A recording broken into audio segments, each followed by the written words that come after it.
Hello, everybody. This is your host, Angie, from Religion to Woohoo. I'm actually trying something new tonight. I am recording myself live in a video as I record the audio of this. So we'll see how this goes. This might be a complete disaster, but I thought, why not try to put some of this out on live, like YouTube and stuff like that, because it seems like some of the videos I put out there are just me talking, and maybe you want to see who is doing it.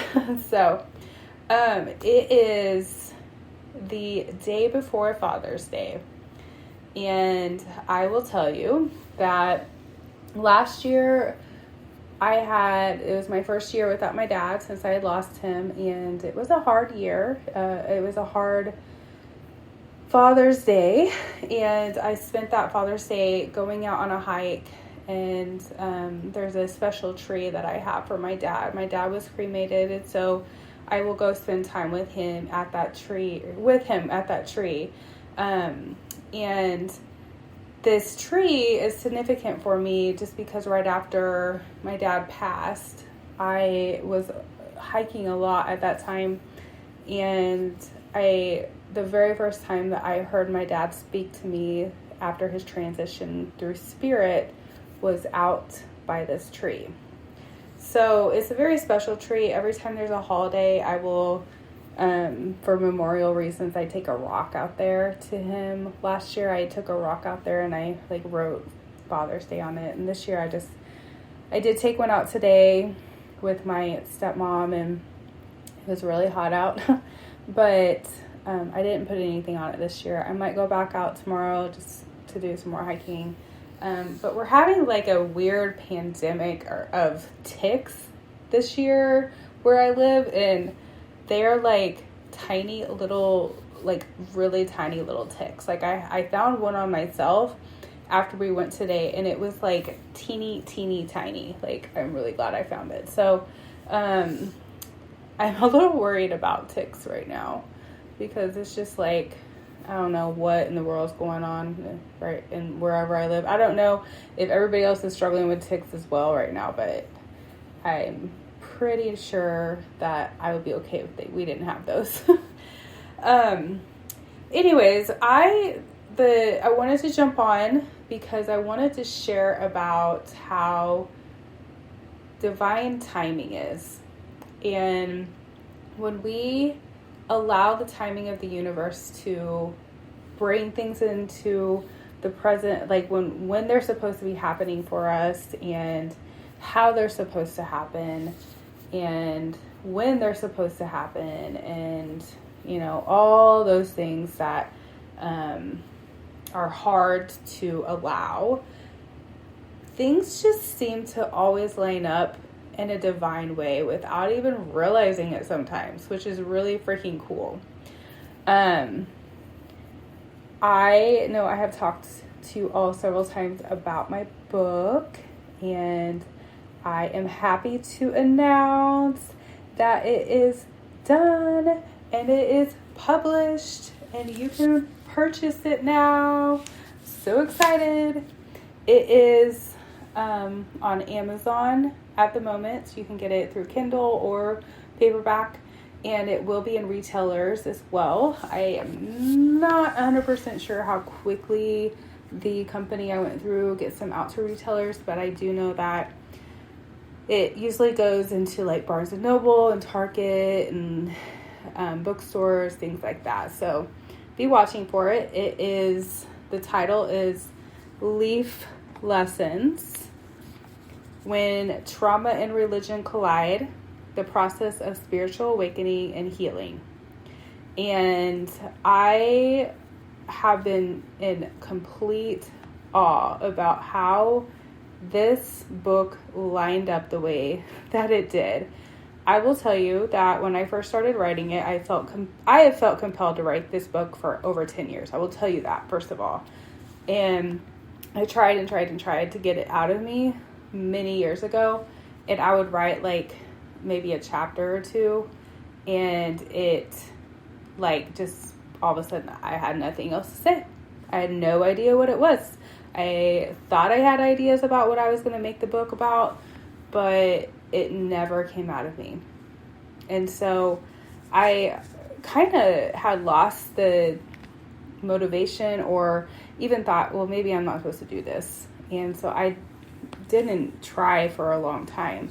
And then this last year, after my dad's passing, and I started hearing from him again, and then having some experiences with like spirit guides and past loved ones that came to visit as well, and through my meditations, like having some travel, into the spirit world and spirit realm, I don't know, there was just something in me that said, this is it. This is what you're supposed to write. And then I started becoming way more aware about how there was a lot of unhealed people in the world. And being in mental health for so long, I worked with people and I tried to help them for so long, and I'd always see them returning with the same struggles. And when I moved into the awareness that you cannot just heal one part of you, you have to heal it all. You have to heal spiritually, mentally, physically. It all comes together. So that means like being aware of how you eat. That means being aware of what you think. That means being aware of what you believe. All of it is together. And because we are spiritual beings, we are true authentic self, the actual being of who we are is spirit. Our body is just a shell that we carry around because we're on this planet and we have to have one in this low vibration of energy. And so the reality of it is our true authentic self is spirit, and we are connected to spirit. We are connected to God. We are the universe, whatever you want to call it. And there's no separation in it, really. And so it makes complete sense that to heal, we need to also heal spiritually, not just mentally. So, all that being said, it is in my book. A lot of this is in my book, and I encourage you to purchase it, to read it, because it is hard to explain all of it. But I started writing the book last year. I'm trying to remember what month I started. Oh, it was before Christmas. I know that. Probably way before. I think I probably wrote it for 6 months or more. And maybe not even that long. But it just came out of me. It just kept coming out. And I had this desire to hire an editor, get everything together, and have it published by, I think I wanted to publish it by April. That was my goal. I think it was going to be my birthday present, have it published before the middle of April, end of April. But when I turned my book into my editor, she mentioned to me that she would not be able to start editing the book until mid-April. So I was a little discouraged right off the bat that I was not going to have it done when I wanted it done. And so I said, okay. I just allowed myself to sit back and trust the universe and know that the timing is going to be right. And so, I was actually in California when she said she was ready for the book. So I passed over my manuscript. And I will tell you that I was really worried about the editor that I was going to work with, because this book has a lot of sensitive information in it, and it has a lot of woo-woo and kind of interesting experiences I've had. And I didn't want just anybody editing my book. So this woman just intuitively, she popped up as one of the editors that I could hire. And there was just something about her. I just knew she was supposed to be my editor. She cost a lot more than some of the other editors that offered editing. But I just knew this woman was my editor. And so I reached out and we started the process. So she edited the book for a month. And then something came up where she couldn't edit it. And so she postponed a week. So we added another week. So it was a month and a week or so. Then as I moved through the process of the ending, like I had to go through and check what she edited to see if I liked it. And there was a couple things I wanted changed, and she had asked some questions about a few things that I had written. And so we had to go into this back and forth about like, yes, no, leave, take out kind of stuff. And then she did one more final go through, and I got it. I got my manuscript back last week, and I was like last weekend, I believe it was. I was super excited, and I was like, yes, I'm going to get my book published by Monday. It's going to be out. And y'all, I will tell you what, I am not like, I mean, I'm a pretty smart person. I'm not going to say I'm not smart, because I am.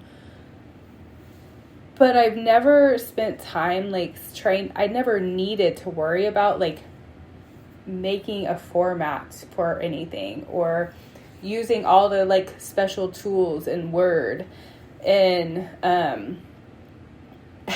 I looked up, I researched, and I did all these things to try to figure out how to do this on my own, because I did not want to pay out any more money towards my book, because I'd already paid a lot out.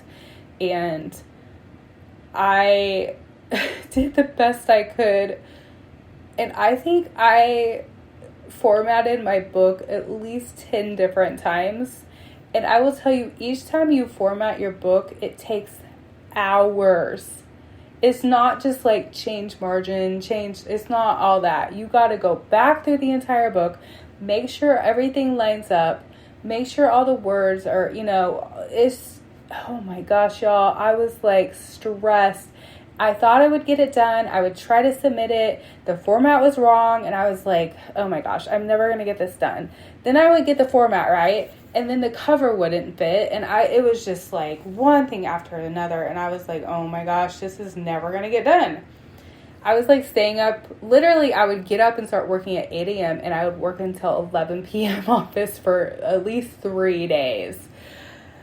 And so I finally, after the third day, was like, okay, universe, I need you to help, because I'm clearly not doing this right, and I can't do it anymore.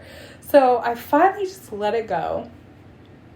And it was then, suddenly, I knew how to do it all. It just fell into place, and everything got submitted. And it went through, and that was on Thursday. And I knew it would take a little bit for it to go through and to be like alive and sent out where you could like purchase and stuff.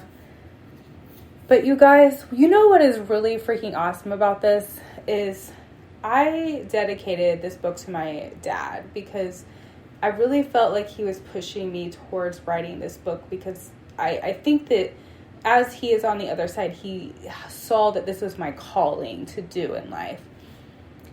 It is Father's Day weekend. I published my book on Father's Day weekend, and that was not meant to be. I did not consciously decide, oh, this would be a really great weekend to publish my book that I'm dedicating to my dad. It just happened, y'all. That is how the universe works when you trust it and you don't try to rush. You don't try to fix it. You just allow it to flow. Had I rushed through this process, had I not hired an editor, my book probably would be crap, first of all. I would have published this book months ago, and it would not have been in the impact that it is now.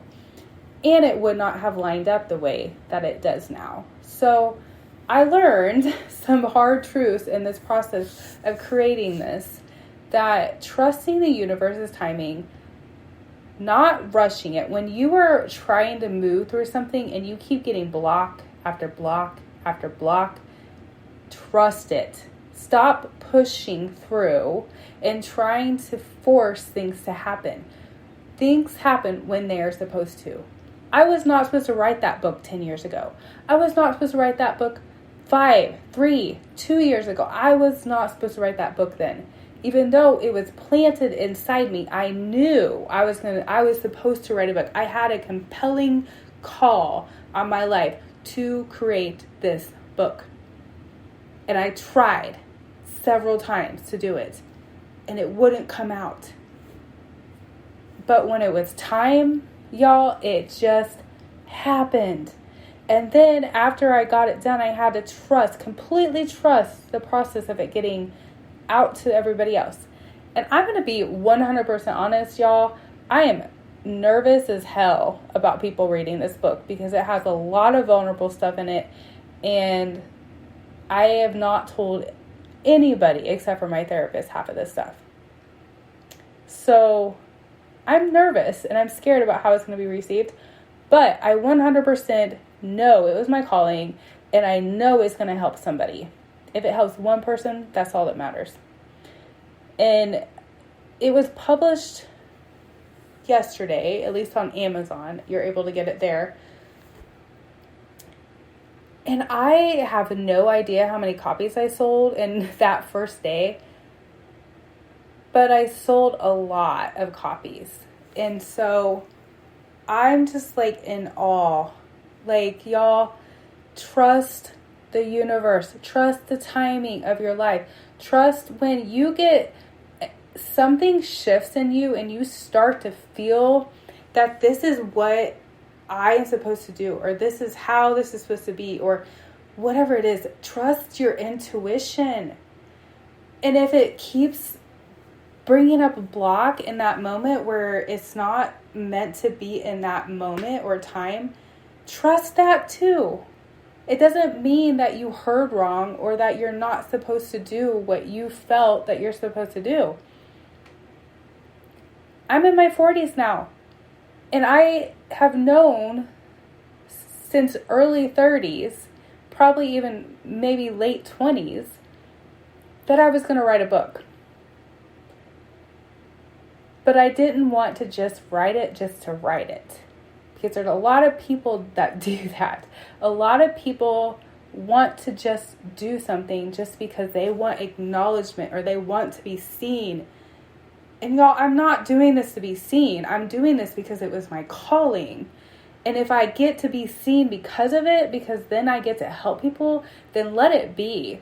But I'm not going to force that into the universe, because the universe is going to align that up for me as I align myself with the universe, with the energy of the universe, to manifest into my life exactly what this is meant to be at this time, without striving, without forcing, without trying to bulldoze through the blocks.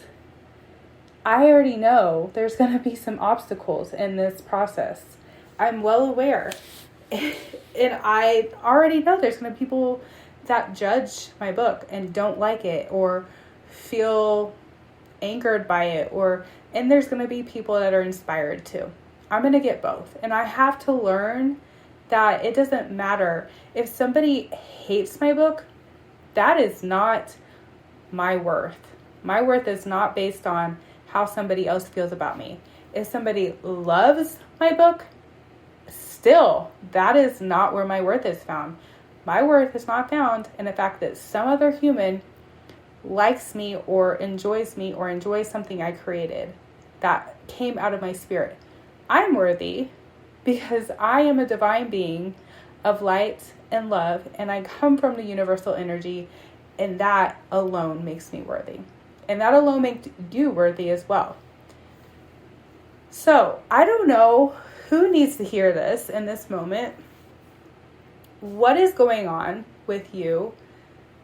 If you're feeling compelled to move forward and create something or do something or start a business or whatever it is, yes, it takes work.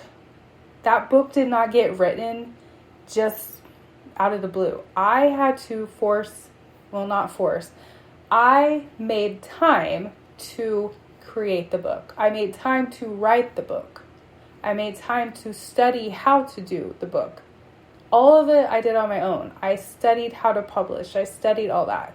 It was done because I did the work, but it was not a striving energy like most of us are taught to do. To work hard and to get ahead and all that. That is not universal love and energy, y'all. That is not how the divine works. The divine works in peace, in patience, in love, in gentleness and kindness. If you want to get back into the religion stuff, that is in the Bible. And that is probably one part of the Bible I do believe, that the fruits of the Spirit are the way we manifest who we're meant to be in this world. And as we walk in that, as we walk in love, if we walk in the fruit of the Spirit, we walk in our spirit, our ego, our flesh, all the icky striving or comparing and trying to be somebody just because somebody around you wants you to be that way, or because you think you got to be this way to make other people happy or yourself, or you're going to feel a certain way when you get to a certain spot. That is not the way that you find your true authentic life and feel your best. To do that, you have to trust completely that everything lines up. And to do that, you have to align your energy. And to align your energy, you meditate and you get quiet and you release the attachments and outcomes to the universe. Again, yes, it takes work, but the work is not striving work. So, whoever needed to hear this in this moment, I send it out to you. I even send some Reiki energy with it to encourage you and to bless you and to let you feel the presence of love. And I hope it helps in whatever way you need it in this very moment. Thank you all. And I hope I would love if you would purchase my book. Even if you don't like it, that is totally fine. I can't control the way you receive it. But if you do, I would love for you to leave a review for me on Amazon, because I would love to hear if I'm touching or the book touches somebody's life, because that's what it's meant to do. I wish you all the best day, night, evening, morning, whatever time it is that you are listening to this. And I send all the universal love and energy to you. Namaste.